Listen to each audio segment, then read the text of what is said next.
Bason men, pa nou glase la ria men. Oui men, pa nou glase la ria men. Ou va etan nou men, ni te met piti jovenel ma do jovenel. Tout sa nou jen nap pran e mal fini nou ye men. A mon chè men, a tout sa yon waya sa mase, yon te mase ave li fwe. E vre men, Se chache nou an nou bak genye men. chache nan mgo chache nou ala e men. Oh, e ben nou alez net men.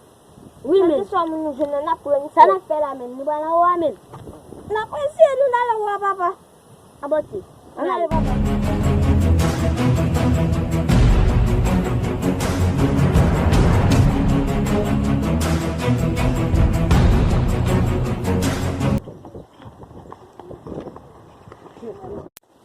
Mwen kapotou komande li.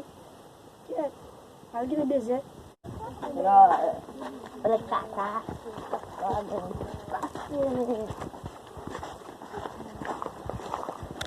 Oh! Gade si gwen. Kou sa va prate nou men? Kou sa pou prate nou men? Men te pa sou nou men. Te pa sou tou nou men. An ale papa. Pa yon va chansi.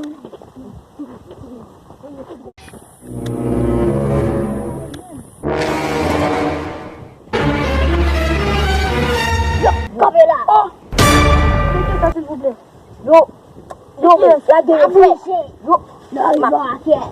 Fwe sa la ke do. Keme sa. E pi pop de fè nan do yi la. Kaka gen yon do yi dan men nou ba gen yon do s'il vous yi. plaît. Yo men. Yo akon ki yes la. La de do telefon nan nou la. Achan isi. E pa mi sak men kote. Sa yon yo wap bay.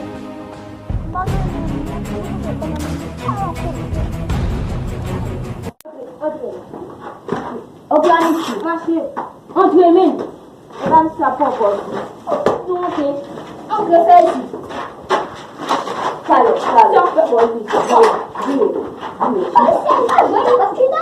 Yo ba, jwa yon kou donen den kou ba.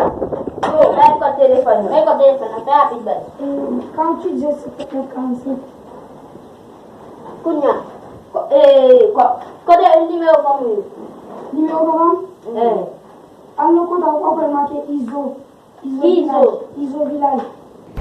Yo vin la isi kon sa? Oui. Oh! A mon chè men.